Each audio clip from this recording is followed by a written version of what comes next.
আমরা একটি দায়িত্বশীল সরকারের ভূমিকা পালন করতে চাই, যেই সরকার জনগণের জন্য কাজ করবে, যেই সরকার কাজ করবে দেশের জন্য। আমরা জনগণের কাছে জবাবদিহি থাকতে চাই এবং তারই একটি অংশ হিসাবে আমাদের দল বাংলাদেশ জাতীয়তাবাদী দল নির্বাচনের পূর্বে আমরা বাংলাদেশের মানুষের কাছে প্রতিশ্রুতি দিয়েছিলাম, বাংলাদেশের নারী সমাজের কাছে প্রতিশ্রুতি দিয়েছিলাম যে বিএনপি সরকার গঠন করতে সক্ষম হলে আমরা এই ফ্যামিলি কার্ডের কাজ শুরু করব। আপনারা নিশ্চয়ই খেয়াল করেছেন, আমরা আল্লাহর রহমতে বাংলাদেশের মানুষের সমর্থন নিয়ে বিগত নির্বাচনে সরকার গঠন করার 1 মাসেরও কম সময়ের মধ্যে আমরা আমাদের এই প্রতিশ্রুতি, জনগণের কাছে দেওয়া প্রতিশ্রুতির কাজ আমরা শুরু করেছি।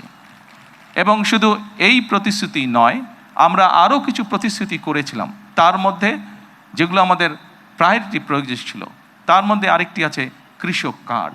সেই কৃষক কার্ডের কাজও আমরা শুরু করেছি ইনশাআল্লাহ। ঠিক আজকের এই অনুষ্ঠানে আমরা যেভাবে 37,000 মানুষের কাছে, 37,000 নারীর কাছে আমরা ফ্যামিলি কার্ড তুলে দিতে সক্ষম হয়েছি, ঠিক একইভাবে